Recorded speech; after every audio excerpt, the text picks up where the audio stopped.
우리가 대나무 이야기 다들 알고 계시죠? 대나무가 다른 큰 소나무나 이런 것보다 훨씬 그 두께가 작은데도 곧게 올라갈 수 있는 아주 중요한 이유 중에 하나는 그 대나무의 매듭 때문이라고 하지요. 그것이 성장하는 것을 잠시 멈추게 하기도 하지만 잘 잡아주고, 그래서 그 다음에 또 잘 올라갈 수 있도록 이렇게 지켜주는 그런 역할을 한다고 합니다. 우리 인생도 매듭이 있지요. 그 매듭이 있어서 어쩌면 우리는 우리의 삶을 좀 돌아보고 정돈하고 어떻게 살아왔는지, 지금 내 삶의 모습이 도대체 뭐였는데 지금 이러한 자리에 있는지 이렇게 돌아보게 하는 그런 매듭들이 있습니다. 인생의 실패도 매듭이지만 또 성공도 매듭이 될 수 있지요. 살다가 내가 하나님 앞에 또는 내 주변에 가까운 사람들 앞에 부끄러운 사건, 그것도 매듭이 될 수 있고, 또는 아주 자랑스러운 사건도 그의 인생의 중요한 매듭이 될 수 있습니다.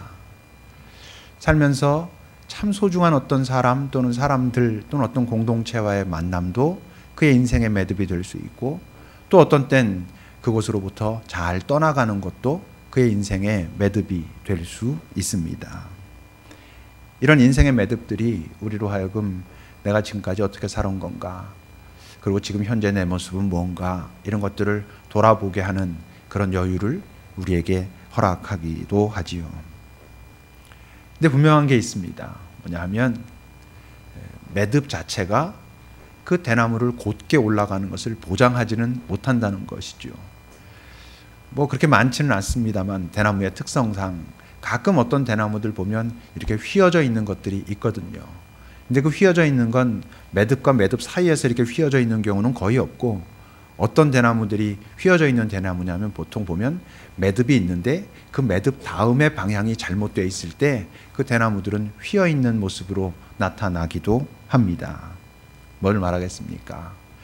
매듭이 곧게 올라가는데 없으면 안 되는 굉장히 중요한 것이긴 하지만, 그 매듭 자체가 곧게 올라가는 것을 보장하는 것은 아니고, 그 매듭 다음의 방향, 우리의 삶으로 말하면 우리 인생에 아까도 말한 것처럼 어떤 실패 또는 성공, 부끄러운 것, 자랑스러운 것, 만남, 떠남, 여러 가지가 중요한 매듭이 될 수 있지만, 더 소중한 것은 뭐냐면 그 다음에 어떤 선택을 하느냐, 그 다음에 어떤 발걸음을 내딛느냐 하는 것이 그의 인생이 올곧게 나아갈 수 있느냐 하는 것을 결정하게 된다고 하는 겁니다.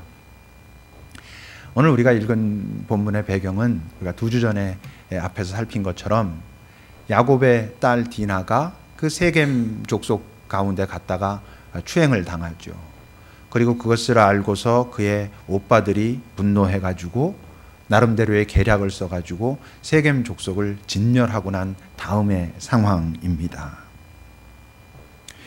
야곱의 입장에서 볼 땐 한꺼번에 2가지 일이 닥쳐온 것입니다. 굳이 말한다면 하나는 아주 불행한 일이 닥친 것이죠. 자기의 딸이 그렇게 어려운 일을 당했으니까 불행한 일이 닥쳤는데, 그냥 그것으로 끝난 게 아니라 또 자기 아들들이 가가지고 그들에게 복수를 했는데, 지금 야곱이라고 하는 사람은 작은 하나의 부족일 뿐입니다. 근데 그 세겜이라고 하는 땅은 세겜만 있는 게 아니라 여러 족속들이 그들끼리 나름대로 동맹을 맺고 이렇게 살고 있었단 말이에요. 근데 이 아들들이 가가지고 세겜 족속에게 그렇게 했으니, 이게 이제 그 주변에 있는 사람들이 자기를 공격할 거라고 하는 두려움이 왜 없었겠습니까? 그래서 오늘 우리가 읽은 35장 바로 직전에 34장 30절에 보면 야곱이 이렇게 자기 아들들에게 말합니다. 야곱이 시므온과 레위에게 이르되 너희가 내게 화를 끼쳐 나로 하여금 이 땅의 주민 곧 가나안 족속 브리스 족속에게 악취를 내게 하였도다. 그들이 이 살인 사건, 우리가 가서 그들을 진멸했다는 것을 그들이 다 알게 되었을 테니까, 근데 우리는 수가 적으니 이제 그들이 모여서 나를 치면 나도 죽고 우리 집도 멸망하게 될 것 아니냐라고 지금 자기 자식들을 꾸짖고 있는 것입니다. 그러니까 야곱에겐 아주 불행한 일과 함께 또 자기의 그 존재 자체가 흔들리는 두려운 일이 같이 닥쳐온 것이지요. 전혀 원하지 않는 거죠. 둘 다. 뭐 디나일도 물론 원하지 않았지만 그것이 벌어졌으면 그 다음에 이런 식으로 또 확장되기는 당연히 뭐 그 야곱의 성정상 분명히 원하지 않았을 텐데 이런 일이 벌어졌습니다. 원하지 않지만 벌어졌다면 우리는 이 상황을 알 수 있죠. 이것이 야곱의 인생의 또 하나의 어떤 매듭점인 것이죠. 그가 형을 속이고 도망갈 때 그 루스에서 돌베개 베고 있었던 그 자리가 하나의 그의 인생의 매듭이었던 것처럼, 또는 뭐 돌아오면서 이제 형과 만나기 직전에 그 두려움 가운데 그 야복강에서 하나님과 또는 하나님의 천사와 씨름했던 그 자리가 그의 인생의 또 하나의 매듭이었던 것처럼, 형 에서와의 화해 자리가 그의 인생의 하나의 매듭인 것처럼 오늘 지금 이 자리도 그의 인생에 분명히 중요한 매듭입니다. 대부분의 사람들은 이런 경우에 어떻게 하겠습니까? 우리가 할 수 있는 가장 쉬운 건 그냥 우리가 익숙한 대로 하고 싶은 대로 한다면 아마 제일 처음에 할 수 있는 게 하나님을 향한 원망일 것입니다. 그러지 않겠어요? 아, 하나님, 제가 20년 동안 거기서 그렇게 고생하고 하나님께서 분명히 내려가라 그래서 여기로 고향으로 돌아왔고 정말 형과도 잘 화해했고 이제 정말 겨우 이제 살만하게 됐다라고 하는데 이게 또 웬일입니까? 라고 하나님을 원망하겠죠. 또는 이제 책임을 전가하는 거죠. 내 아들들이 내 자식들이 그랬으니 아이 나도 이제 모르겠다라고 자기 삶의 주도권도 그냥 내버리고 난 어떻게 해야 될지 모르겠다라고 할 수도 있고, 그게 아마 우리 대부분이 할 수 있는 가장 쉬운 선택일 것입니다. 그런데 여기서 참 다행스럽게도 야곱은 하나님의 음성을 듣게 되지요. 오늘 본문 1절을 보세요. 하나님이 야곱에게 이르시되, 이제 그 상황 속에서 야곱이 두려워하고 있는 그 상황 속에서 일어나 베델로 올라가서 거기 거주하라. 네가 네 형 에서의 낯을 피해서 도망하던 때 네게 나타났던 나 여호와 하나님에게 거기 가서 제단을 쌓으라 라고 하는 음성을 야곱이 듣습니다. 성경에서 거의 대부분 그렇게 나와 있지 않지만 아주 특별한 몇몇 경우를 제외하고는 그가 하나님의 음성을 들었다는 것은 뭘 전제하냐면 그가 하나님의 음성을 듣고자 했다라는 것을 전제합니다. 하나님의 음성은 들으려 해야 들립니다. 사실 듣고 싶어 해도 잘 들리지 않아서 고민하는 사람들 많이 있죠. 뭐 피정이든 12번의 만남이든 기도할 때 많은 사람들이 하는 얘기가 이게 참 쉽지 않습니다. 정말 하나님께서 뭘 말씀하시는지 듣고 싶은데 도대체 알 수가 없습니다 라고 말합니다. 하물며 뭐 들으려고 하지 않는데 들리겠습니까? 야곱이 오늘 하나님께서 이렇게 말씀하시는 음성을 들었다는 것은 이런 어렵고 불행하고 참 힘든 상황이었지만 함부로 하나님을 원망하고 또는 책임 전가하고 하는 것으로 멈추지 않고, 그렇게 했는지 안 했는지는 모르지만 그러나 어쨌건 결국 하나님 이제 제가 어떻게 해야 되겠습니까? 라고 하나님께 물었다는 것을 여러분 의미합니다. 그러므로 우리가 하는 기도, 뭐 굳이 그걸 성숙한 기도라고 이렇게 구분 짓는 것도 우리가 하는 것이 쉬운 일은 아니지만, 그럼에도 불구하고 성숙한 기도란 그 기도가 시작되는 자리는 결국 뭐겠어요? 내가 하나님의 말씀, 하나님의 마음, 하나님의 음성을 듣기 원합니다라고 하는 그 갈망이 내 기도가 이제 조금 더 하나님을 향하여 열려가고 있구나라고 생각해도 좋을 그런 상태라고 말할 수 있습니다. 이제 그런 그가 들었던 하나님의 음성이 뭐였다고요? 여길 떠나라. 이 세겜이 네가 있어야 될 자리가 아니고 베델로 가라라고 말씀하시면서 거기에 가서 거주하면서 거기서 나에게 제단을 쌓아라라고 하는 음성을 이제 야곱이 듣게 됩니다. 여러분, 우리 신앙의 삶에서 우리가 신앙생활을 하고 신앙으로 살아가는 사람들인데 그 신앙으로 살아가는 삶을 잘 유지하는데 필수적인 것이 뭐겠습니까? 당연히 믿음이지요. 우리가 신앙을 살아간다고 할 때 하나님에 대한 믿음과 신뢰가 없이는 신앙의 삶을 살 수 없는 것입니다. 그런데 우리가 그 믿음을 놓치지 않을 수 있도록, 잊어버리지 않을 수 있도록, 또는 때론 잊어버렸다가도 다시 떠올릴 수 있도록, 믿음을 다시 잡을 수 있도록 하는 아주 중요한 것이 있는데 그게 뭐겠습니까? 그게 뭐냐면 기억입니다. 기억하는 것. 내가 경험한 하나님을 떠올리는 것. 지금 내 상황이 힘들고 어려울 때, 인생의 매듭 같은 어떤 자리에 섰을 때 참 하나님은 이런 분이셨지라고 떠올리는 것. 이것이 우리로 하여금 믿음을 회복하게 하고 그 믿음을 살아있는 것이 되게 하고, 그리고 그 믿음이 살아있다는 것은 무슨 뜻이냐면 내가 선택하고자 하는 그 선택의 순간에 믿음이 작용하게 한다는 것이죠.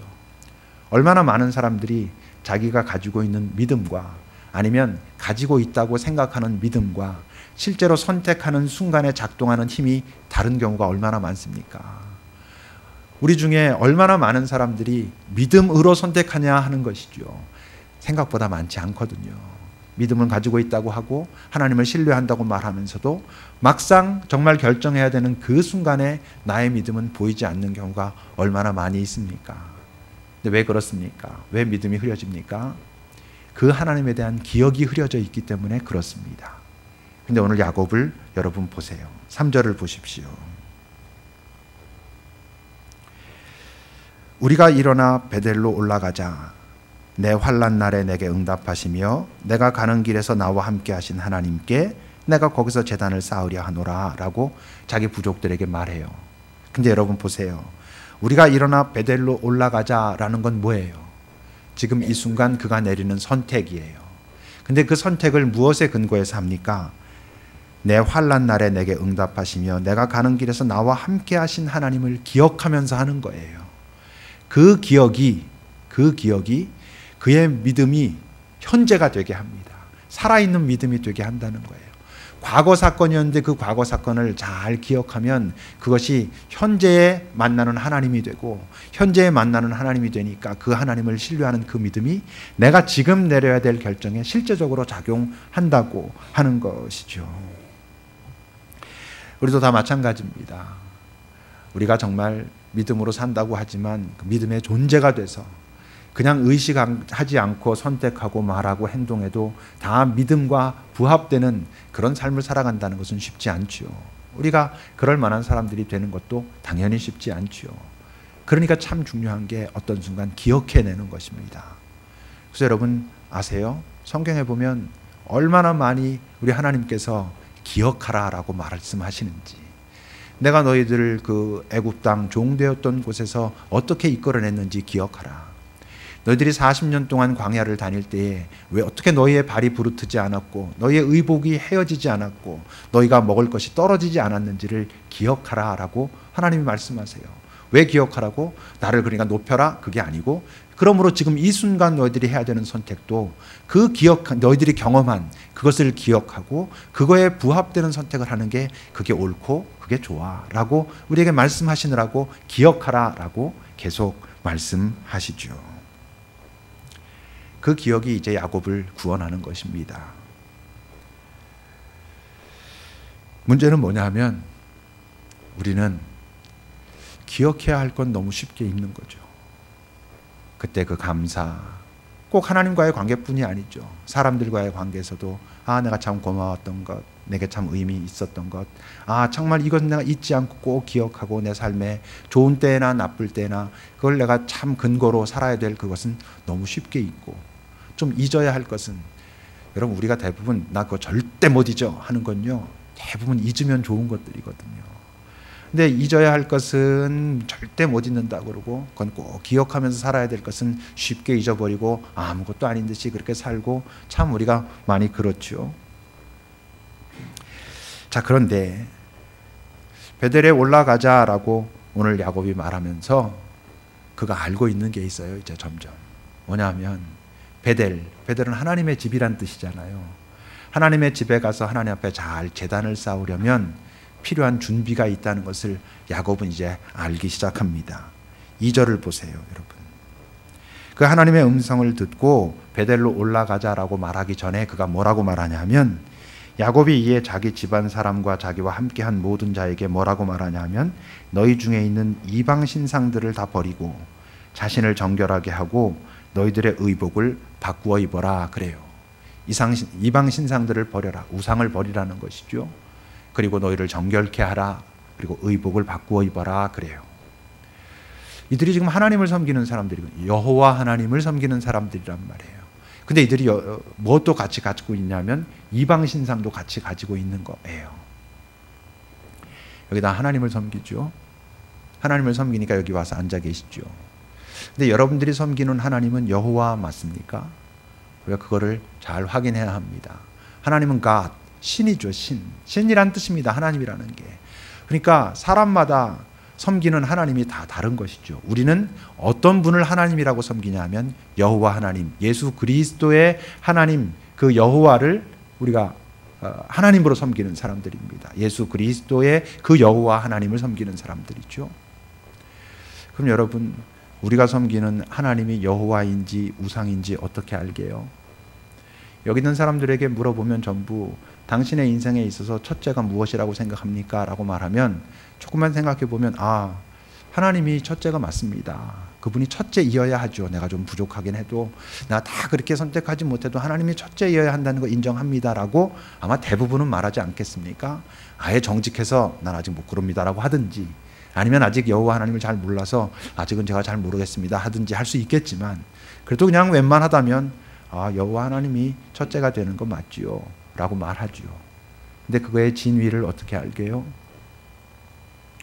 자기가 두 번째로 중요한 게 무엇인지 잘 생각해 보면 압니다.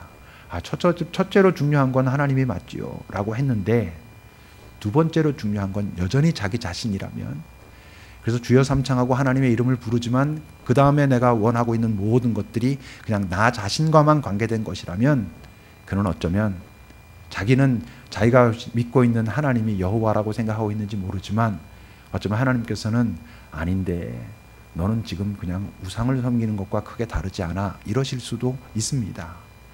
우리가 섬기는 하나님이 정말로 여호와 하나님, 다시 말하면 온 우주 만물의 창조주이시요 나를 창조하신 분이고 나를 섭리하시는 분이고 나를 나보다 더 잘 아시는 분이라는 그 분을 우리가 믿고 있다면, 그분이 나의 첫째라면 둘째는 뭐가 돼야 정상이에요? 그분의 나를 향한 관심은 뭘까? 그분의 우리를 향한 관심은 뭘까? 그분의 이 세상을 향한, 이 시대를 향한 관심은 무엇일까가 두 번째가 돼야지요. 근데 우린 하나님의 이름을 부르는 것 같지만 그 다음에 나의 모든 요구와 원함은 뭐냐 하면 나 자신과만 관계되어 있어요. 나 자신, 내 자식, 내 식구, 여기에만 관계되어 있다면 우리 스스로 꼭 다시 의심해 봐야 됩니다. 내가 믿고 있는 하나님은 정말 예수 그리스도의 그 여호와 하나님인지, 아니면 내 뜻대로 움직여 주기를 원하는 사실은 우상을 향하여 가지고 있는 믿음인지 확인해야 된다는 것이죠. 오늘 야곱이 자기 부족들에게 너희들이 가지고 있는 모든 이방 신상은 버려라 라고 하는 것은 이제 우리가 그분이 중요하다는 것을 인정할 뿐만 아니라 그분이 우리를 위하여 어떤 계획을 가지고 계시고 무엇을 기대하시는지에 우리가 관심을 가져야 된다라고 하는 말을 의미하고 있는 것입니다. 그뿐만 아니라 그러기 위해서 너희를 정결하게 하라. 너희의 익숙한 또는 너희들이 빠져있는 어떤 죄와 허물로부터 벗어나라 라고 말하고, 의복을 바꾸고 입으라는 이야기는 우리의 태도를 말합니다. 자세, 깊은 겸손함, 하나님을 향한 경외심 매우 중요하거든요. 예배드리는 태도도 중요하고 그 태도를 가지고 있는 내 어떤 마음의 중심이 무엇인가도 매우 여러분 중요한 것이거든요. 우리가 세상에 살면서도 여러분 어떤 중요한 사람, 의미 있는 사람, 아니면 좀 어려운 사람을 만나러 갈 때 우리가 의복부터 잘 하지 않습니까? 근데 우린 자칫 하나님을 예배하러 올 때는 마음이면 돼 이러는데, 그게 정말 마음이 정말 그러면 조금씩은 우리가 달라져야 할지도 모를 것입니다. 자, 그래서 이제 야곱이 그것을 인정하고 자기 가족들, 자기 부족들에게 말했어요. 베델로 가자. 여기가 아니라고 말씀하신다. 우리 베델로 가자라고 했을 때 4절을 보세요, 여러분. 그들이 자기 손에 있는 모든 이방 신상들과 자기 귀에 있는 귀고리들을 야곱에게 주는지라 야곱이 그것들을 세겜 근처 상수리 나무 아래에 묻고 떠난 거예요. 이방 신상 정말 버렸어요. 그리고 귀걸이 이게 다 일단 그 하나님의 백성에게 합당치 않다고 했던 어떤 모든 것들을 다 버려놓고 떠나는 거예요. 쉽겠어요? 쉽지 않죠. 이렇게 볼 때는 쉬운데요, 내가 하려고 하면 참 쉽지 않아요. 왜? 이게 자신들에게 익숙한 것들이거든요. 지금까지 그것들을 의지하면서 사실 살았거든요. 그것 때문에 마음이 편안했었거든요. 그것들이 자기네들을 지켜준다고 많이 생각했었거든요. 근데 그거를 이렇게 내려놓는다는 건 쉬운 게 아니죠. 여러분들도 잘 생각해 보세요. 이거 아닌데 라고 하는 것을 얼마나 오랫동안 그냥 이게 아닌데 라는 것만 가지고 사는지. 대표적으로 아주 극적으로 만난 장면이 뭐겠어요. 예수님이 그 부자 관원이 왔죠. 그가 올 때 얼마나 절박하게 왔는지 여러분 성경을 잘 찾아서 읽어보세요.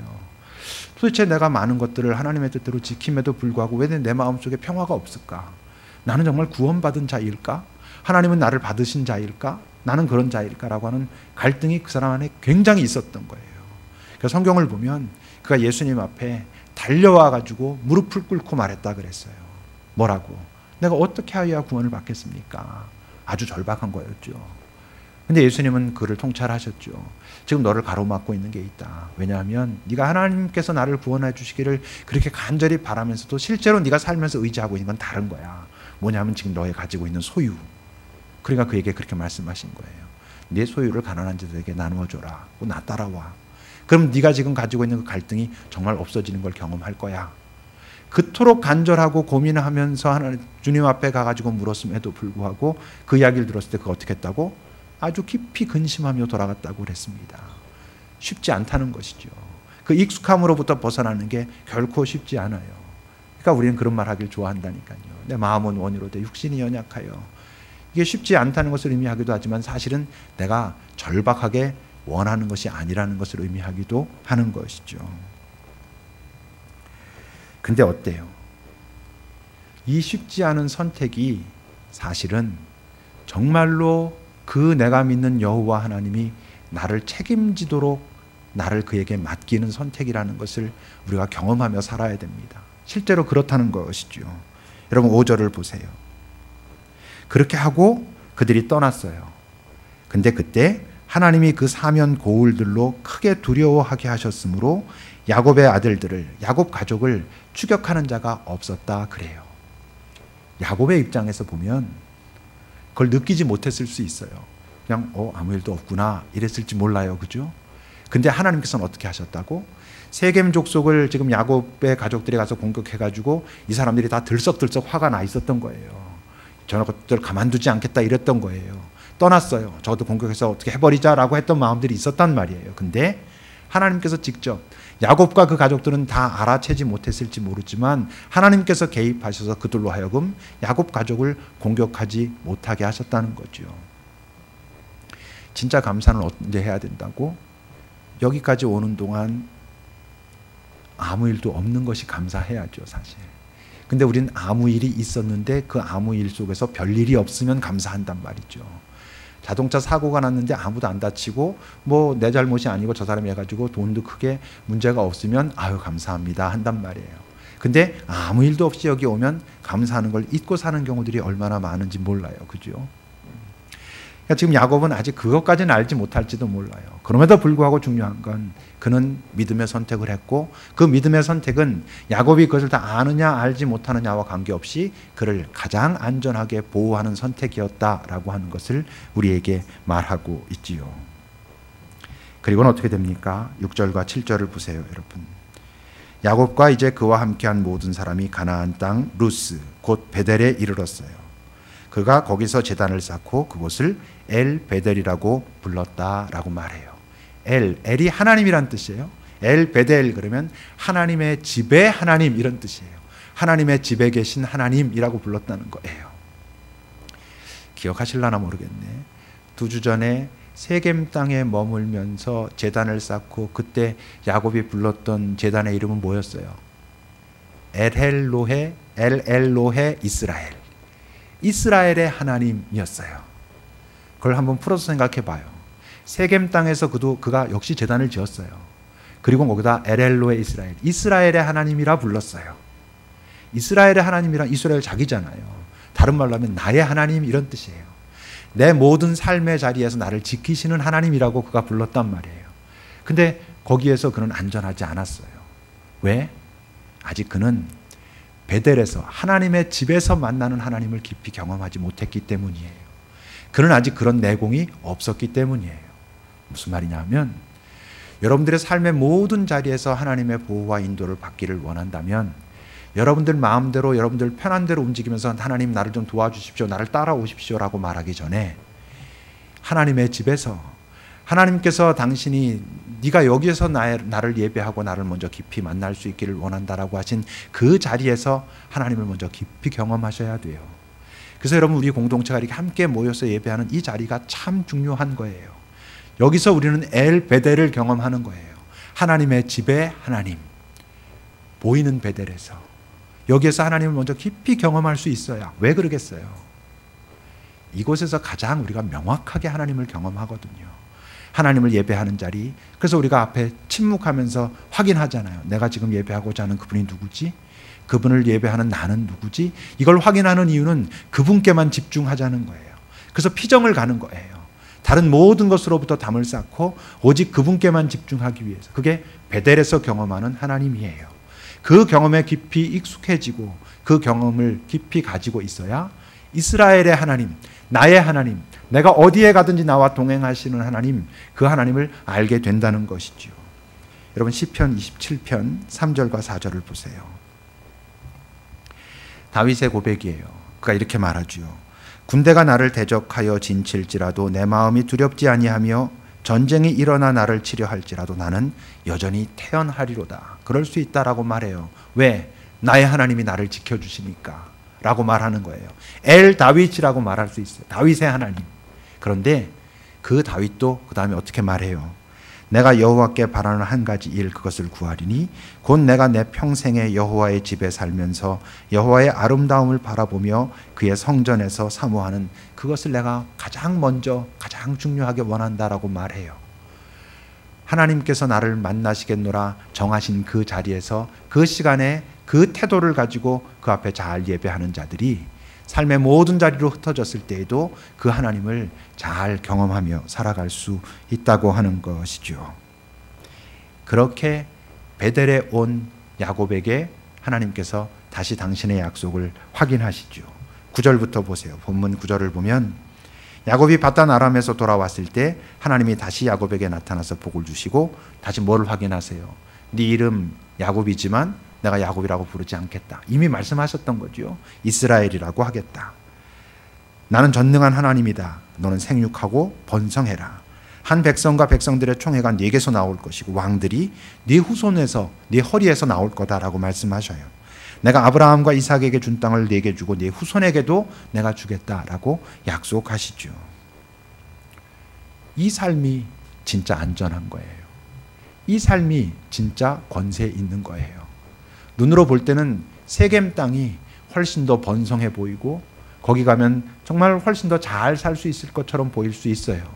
그런데 하나님께서 베델에 가서 살아라 라고 말씀하시면 베델에서 사는 게 맞아요. 그런 자들이 정말 안전해요. 여러분, 그것을 꼭 기억하면서 사십시오. 세상은 끊임없이 여기가 행복해, 여기가 좋아, 이걸 가지면 괜찮아져 라고 말하는 거예요. 근데 우리는 거기에 현혹되는 게 아니라 하나님, 내가 어디에 가는 것이 당신이 바라는 것입니까? 당신께서 나를 위하여 준비하신 베델은 도대체 어디입니까? 라고 먼저 묻는 자들이 결국 잘 살 수 있어요. 거기서 이제 야곱이 하는 반응이 뭐예요? 14절부터 보면 거기에서 정말 이제 그 돌기둥을 세우고 전제물을 붓고 기름을 붓고 거기를 베델이라 불렀더라 그래요. 이게 예배예요. 하나님께서 내가 있기 원하시는 그 자리에서 그분을 기억하며 그분을 인정하는 것, 이게 예배죠. 다른 말로 하면 이제 베델이 진짜 비로소 베델이 된 거예요. 오늘 이 자리에서 지금 야곱이 이렇게 하고 있을 때, 지금까지는 루스예요, 그냥 여전히. 근데 오늘 야곱이 하나님께서 있으라는 그 자리에 와가지고 하나님을 예배할 때 비로소 베델이 되는 거예요. 그러니까 여러분, 알아야 될 게 있어요. 뭐냐면 이 땅에서 하나님의 집, 이 땅에서 베델은 하나님 혼자 지을 수가 없어요. 우리의 협력이 절대적으로 필요해요. 우리의 협력이 절대적으로 필요하다는 것은 바로 그게 교회는, 하나님의 집은 건물이 아니라는 것을 의미해요. 건물은 그냥 사람이 대충 지을 수 있어요. 근데 하나님과 우리의 협력이 필요하다는 건, 교회는, 베델은, 하나님의 집은 하나님 혼자 하시는 게 아니라 우리와 함께 하시기를 원하신다는 거예요. 신앙의 성숙, 신앙의 성숙 이렇게 얘기합니다만, 여러분, 성숙한 신앙인이라는 게 뭘 것 같아요? 베델을 소유한 자예요.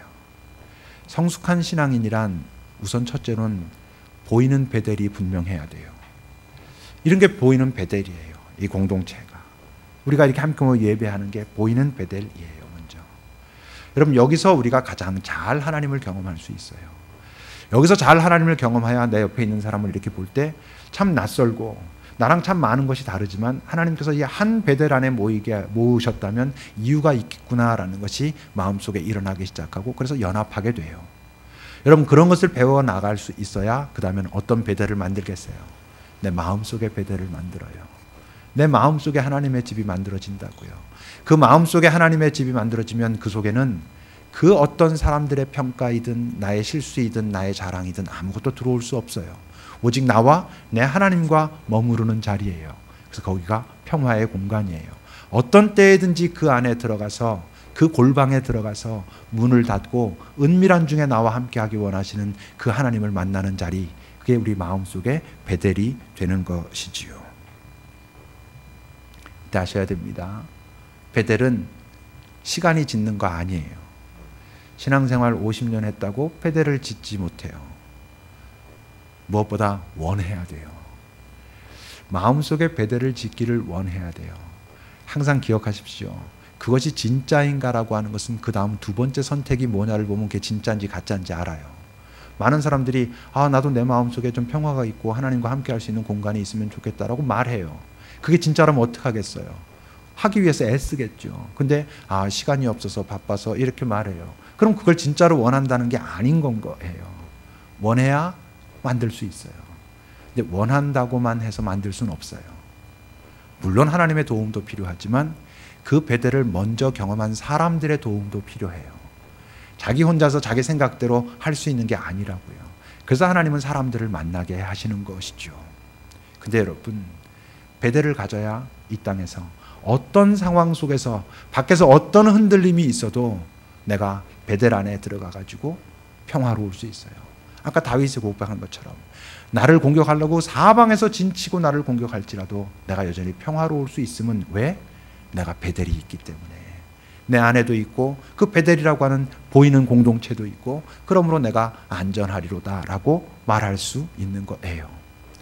근데 언제 베델이 탁 그리워진다고요? 인생에 매듭이 생겼을 때 특히 그렇다고요. 내가 깊은 실패 가운데 있을 때, 깊은 절망 가운데 있을 때 베델을 떠올리는 거죠. 베델로 돌아가자. 하나님께서 베델로 나를 부르시는구나 라고 하는 것도 분명히 알 수 있어요. 그럼 매듭을 만들기 위해서 뭔가 해야 될까요? 그럼 가장 분명한 매듭이 있어요. 뭐겠어요? 예배죠. 예배가 뭐예요? 하나님과의 만남의 자리잖아요. 하나님과 만남의 자리만큼 내 인생에 중요한 사건이 어디 있어요? 그러니까 우린 일주일에 한 번씩 적어도 이 주일날 드리는 예배 자체가 우리 인생의 매듭이 되어야 돼요. 이곳에서 다시 하나님이 나에게 베델로 부르시는구나. 내 안에 베델을 견고하게 만들자 하시는구나. 그것들을 확인하셔야 돼요.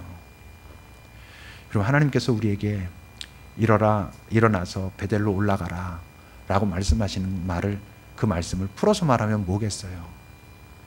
이젠 내가 너에게 너를 위하여 준비한, 너만을 위한 그 복을 줄 수 있도록 너의 삶의 자리를 잘 만들어 보라라고 말씀하시는 거예요. 베델로 부르시는 건 베델에 와가지고 나를 높여라라는 게 아니에요. 베델로 부르시는 것은 네가 베델로 오면 내가 너를 위하여 준비한 것을 시작하겠다, 허락하겠다라고 말씀하시는 거예요. 여러분 기억하십시오. 오늘 바로 지금 이 순간 여기는 우리 모두가 하나님 앞에 서기를 원하고 하나님 앞에 서 있다면 우리 인생의 또 하나의 중요한 매듭이에요. 이 자리에서 주님이 우리에게 다시 말씀하셔요. 베델로 가자. 지금 여러분들이 있는 자리가 베델이 아니라면 베델을 사모하시고 거기를 향하여 또 한 걸음을 내디뎌 보세요. 그러면 훨씬 여러분들이 생각하는 것보다 여러분들의 삶은 안전하고 안전할 뿐만 아니라 권세 있는 삶이 될 것입니다. 기도합시다. 이 시간 잠시 우리 확인해 봅시다. 내가 지금 살아가고 있는 그 삶의 자리는 정말 베델인지, 내 안에는 베델이 있는지, 내 안에는 여전히 온갖 욕심과 탐심과 정욕으로 가득 차 있는 그냥 이 세상의 집으로 넘쳐나고 있는 것은 아닌지, 내가 살아가고 있는 삶의 자리는 정말 무엇인지 우리 잠시 살펴보며 주님 나를 베델에 있게 하소서라고 좀 다시 한번 기도합시다.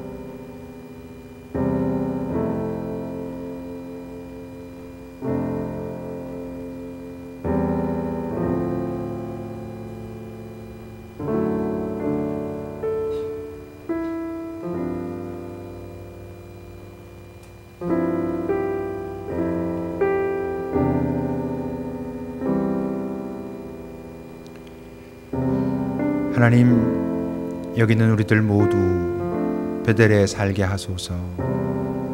우리 안에 베델을 간직할 수 있게 도와주소서.